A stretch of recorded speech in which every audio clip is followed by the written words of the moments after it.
So my problem this week is to show how they derived the formula for a ring of charge. So first we have a ring of charge with angle theta and radius r, and then there's some random point out on the axis which is distance z away from the center of the ring. So first, and there will be one line that crosses through P. So first we know that the formula for for a point charge is E equals to KQ r squared. So we want to find ways to relate it to plug in to our equation. So first we would have to relate with the arc length of the ring, which is R is equal to, or S arc length is equal to R theta, and then we can say ds is equal to R d theta. And then for the q in our formula, we can say that first we can take the derivative and say k dE is equal to k dq over r squared. And then we want to find a way to relate dq.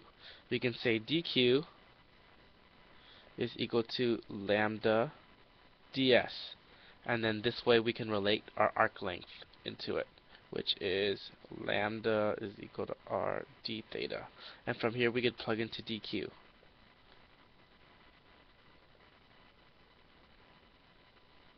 D theta over r squared. This gives us our total magnitude of, this is lambda, this gives us our total magnitude of the electric field. But we want to break it down to x and y components. But right off the bat we can say that EY will be 0 because of symmetry in the ring.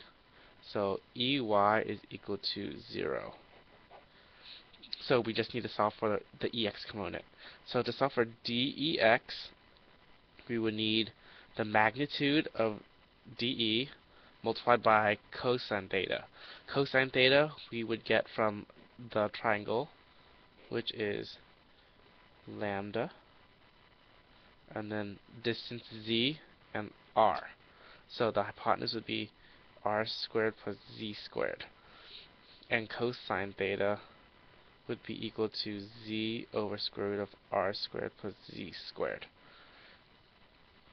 And then we can find the x component, r d theta r squared times z over square root of r squared plus z squared.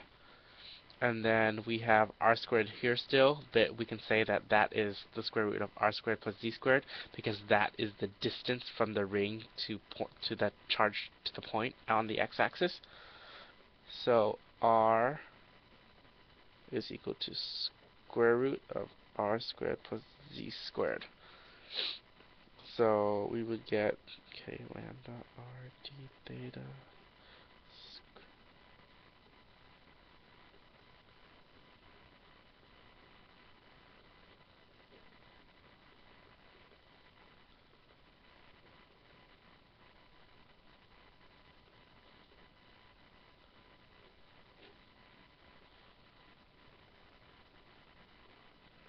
So simplifying all that algebra, we would end up with this expression with dEx. Now we can integrate both sides to get Ex is equal to the integral of k lambda r z d theta over r squared plus z squared. 3 over 2, 0. From 0 to 2 pi because we're integrating the whole entire ring. And we have d theta because we're integrating in terms of theta. So after we simplify the integral, we would get 2 pi k lambda r x, or rz over r squared plus z squared over 3 over 2. Now this is basically the formula, but in the formula you see that the formula that you're given is E is equal to kqz over z squared plus r squared to the 3 over 2.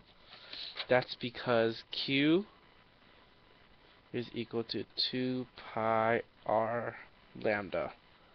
So we have a 2 pi r and lambda, so we can substitute that in for kqz equals to r squared plus z squared over 3 over 2.